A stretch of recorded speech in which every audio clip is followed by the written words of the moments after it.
Tom, let's go back in time, shall we? 10 years to be precise. You're from Wrexham, Yeah. and you got picked up by the Wrexham Academy. Yeah. So I was playing for my local club. It was Rose, and then they came to watch our game, and then I must have played quite well in that game. Went to Wrexham, and then I was playing quite well at the time, and I was there for about 2 years. I was. And then Yeah. after Wrexham, you were with Newtown, not the Welsh Newtown, No, Newtown Athletic in yeah. Chester, but also with Chester as well. Yeah, at the time, man, I was playing about 5-6 times a week. So I was playing for the both clubs, and I was just really enjoying my football, and it was helping me improve as a player. Yeah, and it was a good experience. That was.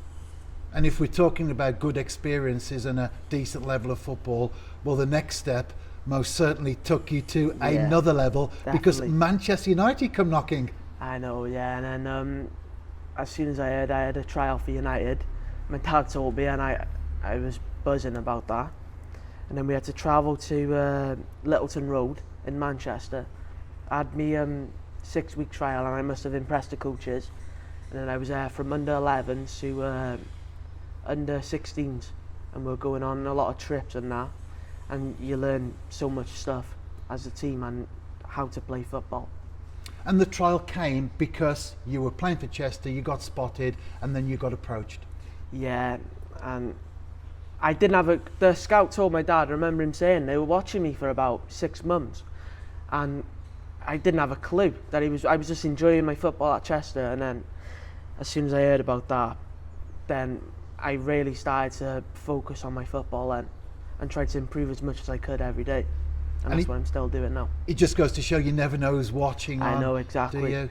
No. And you went to Manchester United. You are a Manchester United fan as well. That must have been extra special. Yeah, that just added to the enjoyment of playing for United, that did, and it was an experience I'll never forget.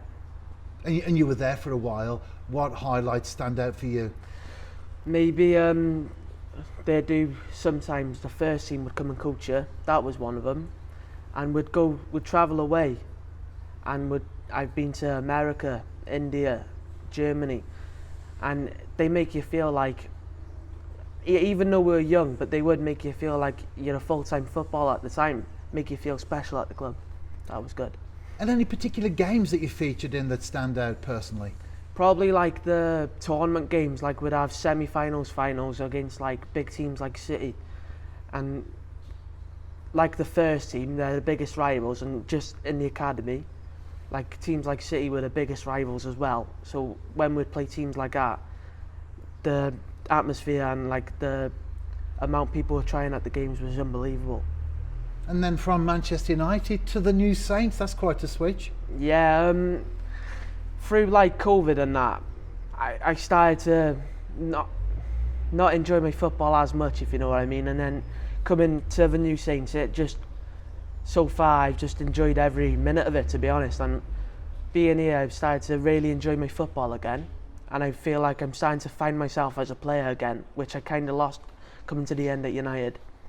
And you are 17 years of age, so you're in the scholarship programme, which for those who aren't aware means that you're at North Shropshire College, you're continuing your education, but you're also getting to play football as well. Would you recommend that pathway? It's a great pathway because if the worst does happen and you don't become a footballer, like you said with the college, you still get a BTEC, which you could go on to like coaching and stuff like that. So it is a very good scholarship, I think. And one thing we want to talk about, of course, is the international stage that you've been on recently. You were nominated by Simon Smith, who looks after that level that you're at with the scholars. You were recommended to the English Colleges FA. Did that come as a surprise to you when Simon said, I'm putting your name forward? Yeah, it was a massive surprise, mainly because I'm a Welsh lad myself, and when he said English, I was like, oh, I'm not sure. But then going to the trials, the first trial was, it was based off like places in England, and like we were the Midlands, of course, and there was about 100 lads at that trial, and there was 5 different trials at other parts of England, and they'd pick about 10 lads in each of them trials, and then it narrowed down to about 60 or something. And then that 60 lads would go to another phase trials, and then after that they'd pick about 20 lads, and that was a lot of pressure, but it was a great experience as well, and being picked for that made me very happy, and it helped my confidence with football a lot.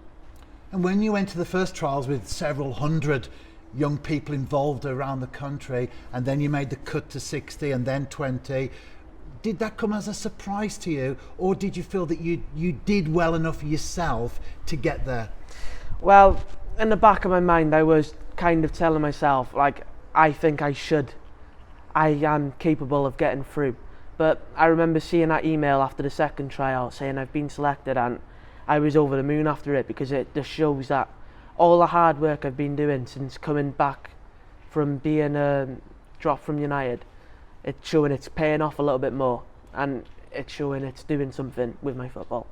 And as a youngster, I think sometimes people can forget this aspect of the game, that you come to a point where a club says, however nicely they say it, but sorry, we don't want you next season. Yeah. How hard can that be to take? I remember after United let me go, I went to trials at about 3-4 different clubs, and on each of them it was something different.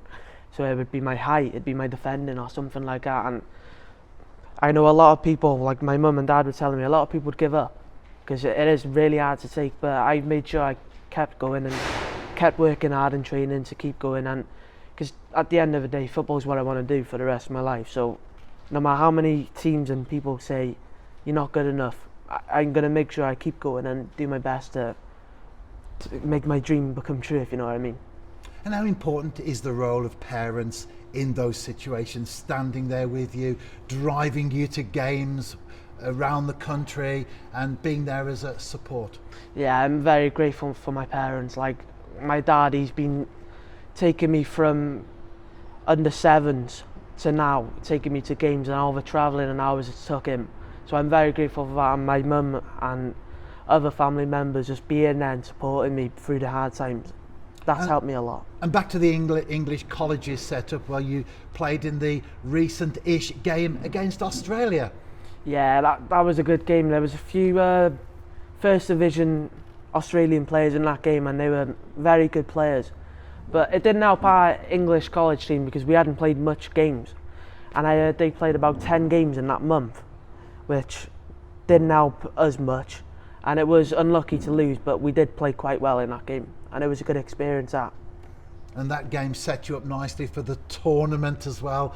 On the continent, you in a group that included Italy, Macedonia and Greece. Yeah. And although you beat the last two, you lost 2-0 to Italy, and with only one team progressing, you didn't make the final. Yeah, I remember messaging Simon before that Italy game, saying whoever wins this game will probably go on to win the tournament. And after losing 2-0 against Italy, it was a good performance from our team, don't get me wrong, but Italy did go on to win. And the games against Greece and Montenegro, we played very well, won 5-0 and 6-0, and it was a very proud moment starting in those games as well.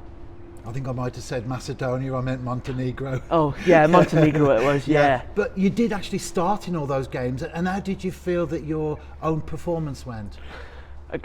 I think I was proud of myself, to be fair, because I think I did do good, considering a lot of the lads at that English colleges were like second years, I heard. They are still 2005 like me, but because I'm a first year, it did feel like I had a lot to I had to work that much harder, but I do feel like I did well and held my own at the time, so I was quite proud of that.